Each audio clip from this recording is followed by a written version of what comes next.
പ്രിയ വാർത്തയിലേക്ക്. കോൺഗ്രസിലെ തമ്മിൽ പോര് തുടരുകയാണ്. തിരുവനന്തപുരം DCC പ്രസിഡന്റിനെയും യൂത്ത് കോൺഗ്രസ് അധ്യക്ഷനെയും കണ്ടെത്താനാകാതെ നേതൃത്വം.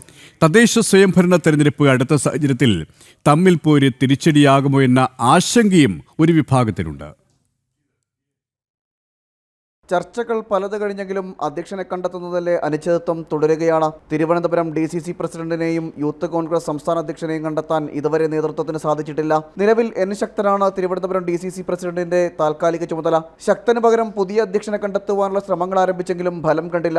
സാമുദായിക സമവാക്യമാണ് ശക്തനെ മാറ്റി പകരം ആളെ കണ്ടെത്തുന്നതിന് വെല്ലുവിളി. ലൈംഗികാരോപണത്തിൽ പാലക്കാട് MLA രാഹുൽ മാങ്കൂട്ടത്തിൽ രാജിവെച്ചതിന് പിന്നാലെ പകരം യൂത്ത് കോൺഗ്രസ് അധ്യക്ഷനെ കണ്ടെത്തുന്നതിലും അവ്യക്തത തുടരുകയാണ്. അധ്യക്ഷ സ്ഥാനത്തിന് അവകാശവാദം AI ഗ്രൂപ്പുകളും KC വേണുഗോപാൽ പക്ഷവും രംഗത്തെത്തിയതാണ് യൂത്ത് കോൺഗ്രസ് അധ്യക്ഷ സ്ഥാനം നീണ്ടുപോകുന്നതിന് കാരണം. I ഗ്രൂപ്പ് അബിൻ വർക്കിക്കും A ഗ്രൂപ്പ് KM അഭിജിത്തിനുമായി പിടിമുറുക്കി.